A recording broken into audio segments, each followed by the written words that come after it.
Assalamualaikum warahmatullahi wabarakatuh.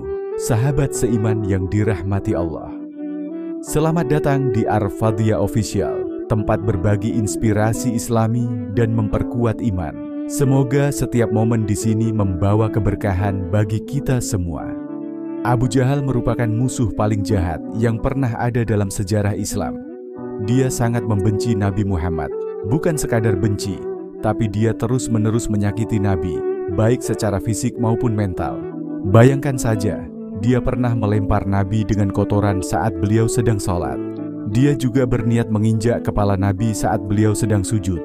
Tidak hanya itu, Abu Jahal juga berencana melempar Nabi dengan batu besar saat Nabi sedang beribadah. Dan yang lebih parah, dia rancang strategi untuk membunuh. Sikap jahatnya terhadap Nabi membuat kaum muslimin sangat membenci Abu Jahal. Mereka menyebutnya sebagai Fir'aunnya umat ini, sebuah julukan yang mencerminkan betapa kejamnya Abu Jahal kepada rakyatnya sendiri, khususnya kaum muslimin. Dalam video ini, kita akan kupas tuntas tentang sosok Abu Jahal, mulai dari kebenciannya yang mendalam terhadap Nabi Muhammad hingga kematiannya yang mengenaskan. Mari kita tonton videonya sampai selesai agar kita tidak salah paham. Kita mulai kisahnya dari sini. Nama asli Abu Jahal adalah Amr bin Hisham. Dia lahir di Mekah pada tahun 572 Masehi dan meninggal di Badar pada tahun 624 Masehi. Abu Jahal adalah pemimpin yang dianggap bijaksana dan cerdas. Orang-orang Quraisy menjulukinya sebagai Abu Hakam, yang artinya bapak kebijaksanaan. Abu Jahal sering menghadiri pertemuan di Darun Nadwah dan pendapat-pendapatnya sangat dipercayai serta sering diikuti oleh para petua Quraisy. Saat Abu Jahal juga sering memberi kepada orang-orang yang datang ke rumahnya, selalu memastikan meja makannya dipenuhi dengan roti dan daging lezat. Hal itulah yang membuatnya dijuluki Abu Hakam, bapak kebijaksanaan. Tapi sayangnya, semua tindakan itu dilakukan bukan karena keikhlasan, melainkan agar dia mendapatkan pujian dari orang-orang. Walaupun terkenal bijaksana dan cerdas oleh orang-orang, kaum muslimin malah menyebutnya sebagai Abu Jahal, yang artinya bapak kebodohan. Kenapa dibilang bodoh? Ada satu kejadian yang membuatnya dijuluki seperti itu. Suatu saat, Abu Jahal mendengar ayat-ayat Al-Quran yang dibaca oleh Nabi Muhammad. Keunikan ayat-ayat tersebut membuat Abu Jahal merasa tertarik. Namun, meskipun hatinya tersentuh, dia menolak untuk mengikuti ajaran Nabi karena fanatisme dan kesombongannya. Pada akhirnya, meskipun mendengarkan Al-Quran dengan khusyuk, dia lebih memilih gengsi dan status sosial daripada kebenaran yang sudah jelas di depan mata. Abu Jahal ni Nabi dan para pengikutnya. Kaum Quraisy saat itu semakin keras menentang dakwah Islam. Mereka tidak hanya mengingkari ajaran Nabi, tetapi juga menyerang Nabi dan pengikutnya secara terang-terangan. Keadaan kota Mekah saat itu sangat kacau.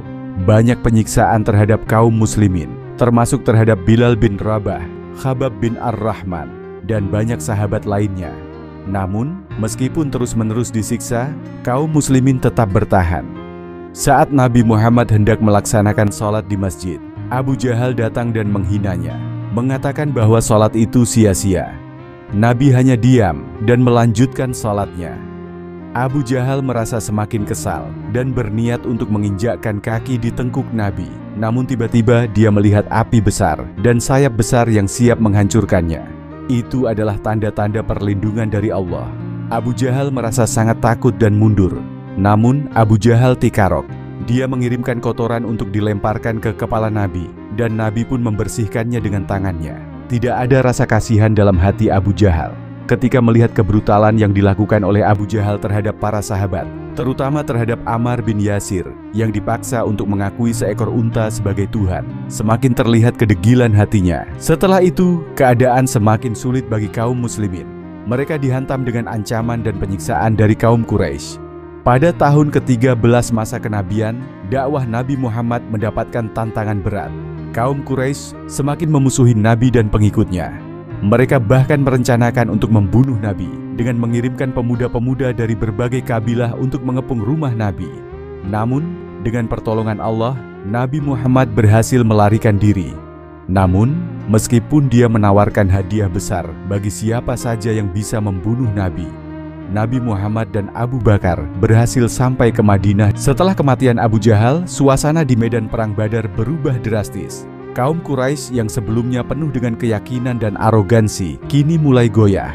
Kematian pemimpin mereka yang dikenal paling keras menentang Islam menjadi pukulan besar, tidak hanya bagi pasukan Quraisy, tetapi juga bagi kekuatan moral mereka. Sementara itu, kaum muslimin yang berjumlah sedikit tetapi penuh dengan keyakinan kepada Allah semakin teguh.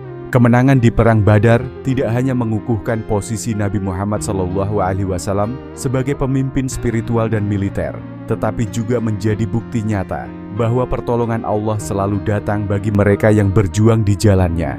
Setelah pertempuran usai, Nabi Muhammad SAW memerintahkan agar semua jenazah kaum Quraisy, termasuk Abu Jahal, dikuburkan di sebuah lubang besar di medan Badar. Nabi kemudian berdiri di dekat kuburan itu dan berbicara kepada mereka, meskipun mereka telah meninggal. Apakah kalian telah menemukan apa yang dijanjikan oleh Tuhan kalian benar? Kami telah menemukan apa yang dijanjikan oleh Tuhan kami benar, ujar Nabi, menegaskan bahwa kesombongan dan penolakan mereka terhadap kebenaran membawa kehancuran. Kemenangan ini membawa angin segar bagi kaum muslimin yang sebelumnya berada dalam tekanan berat di Mekah.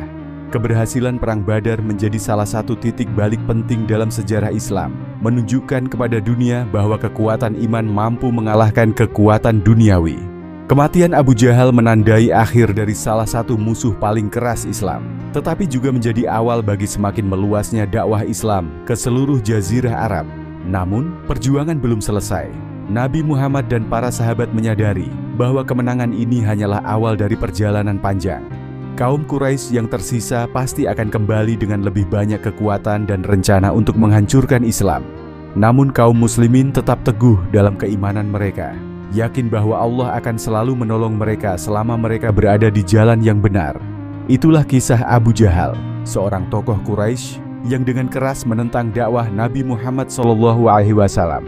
Sepanjang hidupnya, ia dikenal sebagai musuh terbesar Islam, yang tidak hanya menolak kebenaran, tetapi juga melakukan berbagai tindakan kejam terhadap Nabi dan para pengikutnya.